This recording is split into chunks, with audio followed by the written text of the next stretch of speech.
Hi everyone, so welcome to KJ Unfiltered. So I've had a couple questions about how do I handle diabetes being in Korea and what's the healthcare like. So I wasn't going to answer that at first because everyone is different when it comes to diabetes and everyone is on different meds. But then I thought when I was looking to move to Korea, I couldn't find any information on what meds are here, what do I have to look forward to, what is going to have to change, and health wise, it was very nerve wracking to do the move from the US to here because I didn't know what to expect when it came to medication. So I thought I'll at least tell you the diabetes side, at least from me. Now I know everyone is different, so it may not go with your situation. So I'm type 2 diabetic. Before I moved to Korea, I was on a high dosage of metformin and I was also on Mounjaro shots. So I brought a 3-month supply with me of shots. When that ran out, I went to my doctor here and found out Mounjaro is not on their national health care. You can get it here, but it's not going to be covered by their insurance. So in America, where I was paying $30 for a 3-month supply, so for 12 shots, in Korea, for 4 shots that covers a month, it was 1 million won almost. So, depending on the exchange, it's about 650 US dollars for 4 shots. Everything will change when you get to Korea for a lot of people. So, when I got to Korea, you are exercising more because most of the time you're walking to work. Also, Korea is a natural stairmaster. Between the hills and then the stairs to the subway, you're putting in a lot of mileage. So my sugar actually went down while being here, and I actually lost a lot of weight once arriving, and that all helped my diabetes. So I was able to go down on the metformin. I don't take any shots anymore. They did offer me a different kind of shot, and it worked all right, but I've lost enough weight that I can manage my diabetes with just pills and I don't have to do shots anymore, which is awesome. They do have Wegovy that is covered by their healthcare system, from what I've been told by other girls at my work, that they don't use it for diabetes, but they use it for weight management. But here, they did offer it to me to go with my diabetes meds. So there is that. I know they at least have Wegovy. One of the girls says that they have Ozempic. I don't know if it's covered by healthcare. We didn't talk about that. They have different diabetic meds. So they will give you a blood test. They will get all your panels back. And they will do an awesome regimen. If you don't like taking pills, Korea might not be the place for you. It is not a one pill fits all like in the US, where it's like, oh, you don't feel good? Here's a pill. In Korea, it's, hey, here's 15. Because they will treat each symptom separately, not, oh, you have a headache? Oh, well, you probably had the flu. Here's a flu tablet. They don't do that here. They actually take care of you. And for the first time, my health is actually very good. So I'm excited. Don't have to be on the shots. But now I take 3 different diabetic meds. But I've also been able to go down on my metformin. So it's no longer like that huge pill that they try to make you choke down all the time. So it's a smaller one. Very, very small, very easy. I can put all my pills in the palm of my hand and down them at the same time. They're all very small, so it's great. So your medication will change here, but the doctors are more knowledgeable, and you're going to get a better healthcare than you had in the US. From a US perspective, being as a diabetic, there's better pills here, and it helps more. So my A1C is the lowest that it's ever been. So to the point where if I keep going on this regimen, I might be able to go off all my meds, which, yay, fingers crossed. So the doctors will work with you. They will find the perfect thing for your diabetes. You really don't need to worry about that when coming to Korea. The doctors here really have your back. So that is one of the greatest parts. So I hope that helps with the diabetes in Korea. When it comes to the diabetic supplies, so your meter, your lancets, your test strips, I stocked up in America.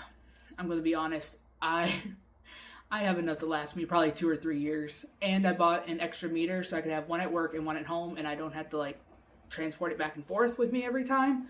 I also, I bought 2 more because I have one that goes in my bag when I travel. I have one that stays in my house and one that stays at work. And I have enough of those supplies to last me, because here in Korea, they don't have it where you can just go into Walmart, or here it's called E-Mart. So they don't have it where you can go there and just grab the lancets, grab the test strips.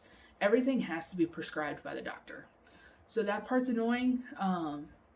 Once your medication is good, then you only have to go in and see your doctor every 2 to 3 months. So if you run out of supplies, you're going to have to go back early and get a doctor's note.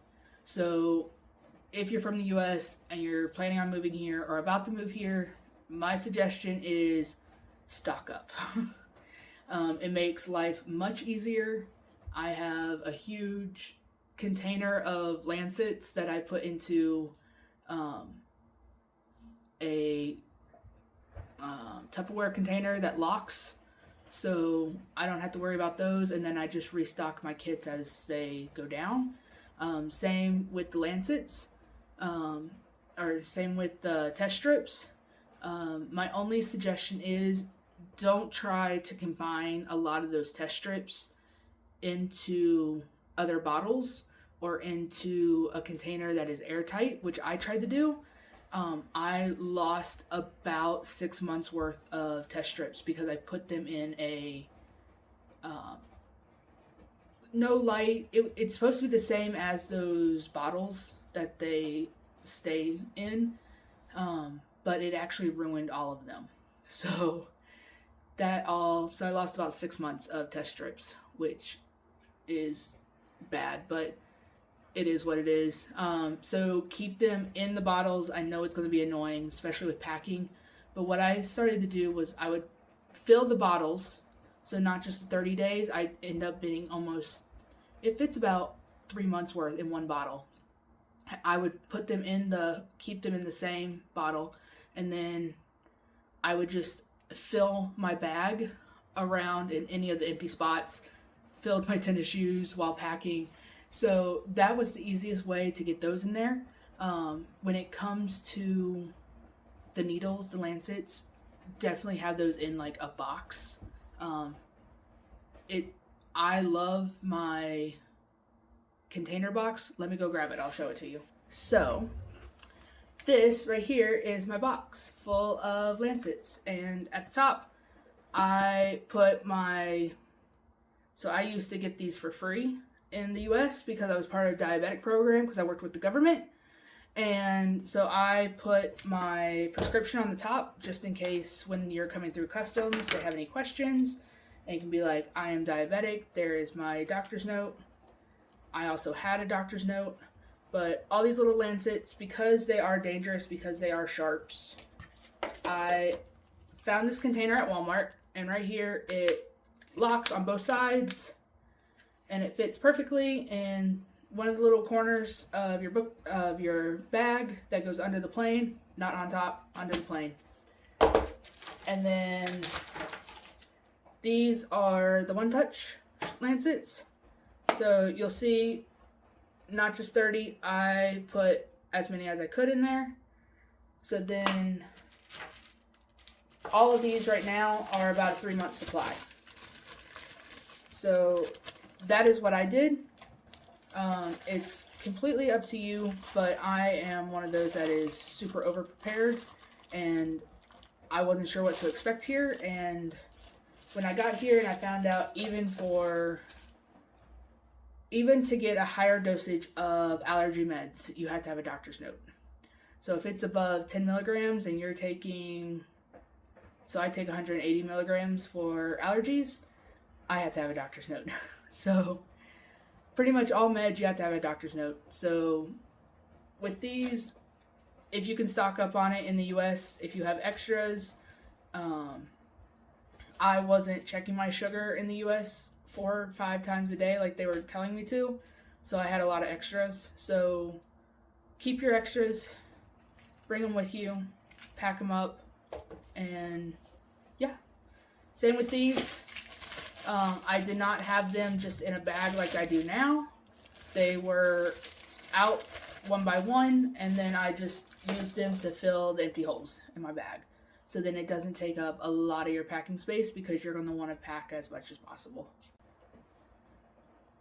So one more thing to add about being diabetic in Korea, which totally should have said this earlier and forgot. If you're diabetic in America, you're used to, hey, I'll grab a Reese's and my sugar will be fine, or hey, I'll grab a juice, or I'll grab a Dr. Pepper and it will shoot my sugar up and I'll be fine until I can go get food. It's not like that in Korea. I will tell you right now, one of the best things that I packed and brought with me was Jolly Ranchers.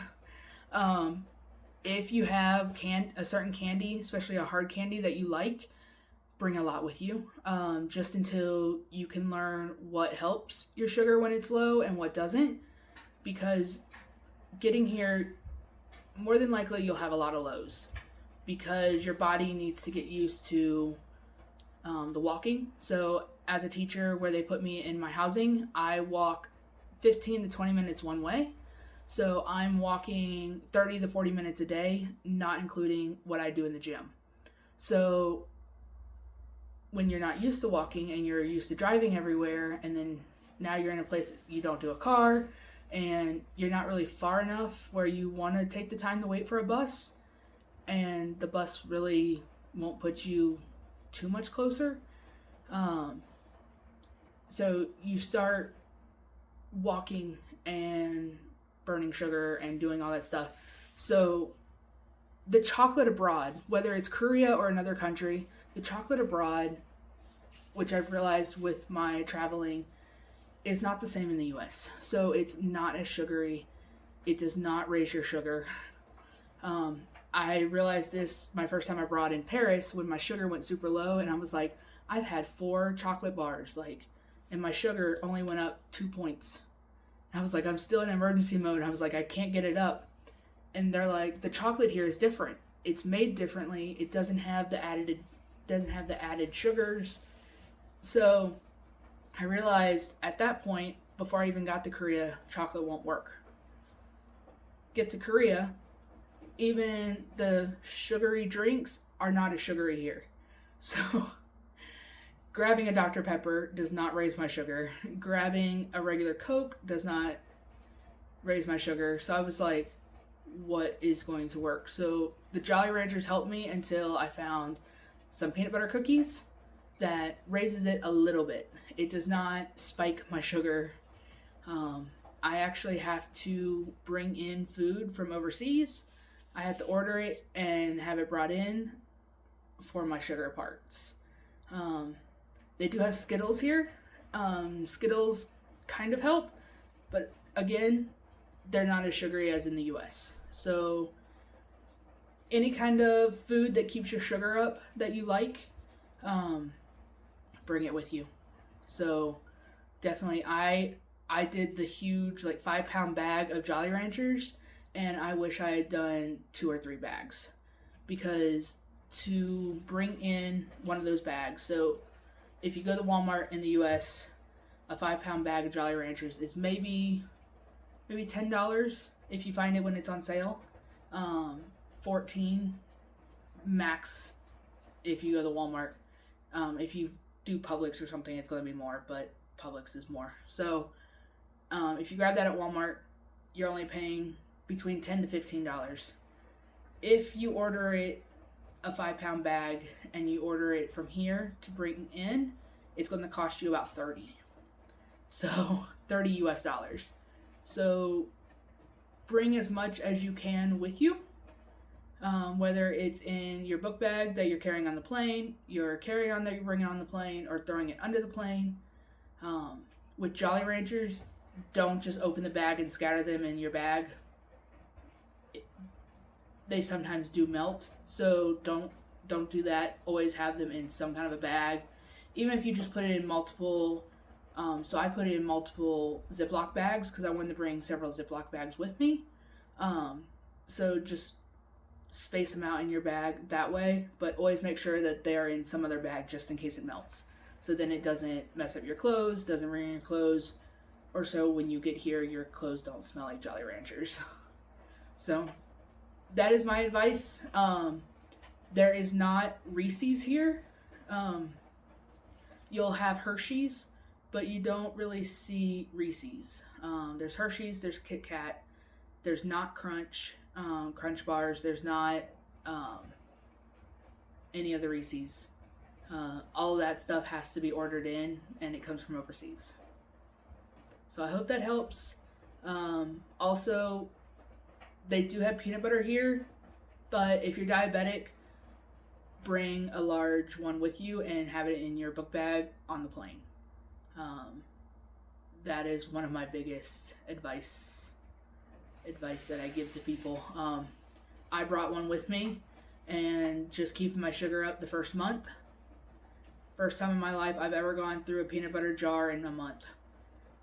Because I leave it for emergencies, and it went that quickly. So that is my advice if you're diabetic and coming to Korea for the first time, and you don't know how your sugar is going to react. Even if you're not coming to Korea, if you're going to any other country outside of the US, I still recommend all the same things, because every country I've gone to, I've had issues with my sugar. So when I went to London, when I went to Paris, Germany, Liechtenstein, Switzerland, Italy was really bad. I thought the gelato would help. Gelato did not get my sugar up. So like all those places, even Scotland, I carried a thing of peanut butter. I carried a baggie full of Jolly Ranchers. So whatever works for you, bring them with you.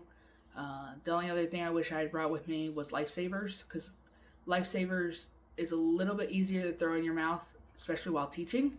Or at least it's easier for me, because I want to crunch on Jolly Ranchers. And when you're trying to teach, you can't really crunch on stuff while you're teaching.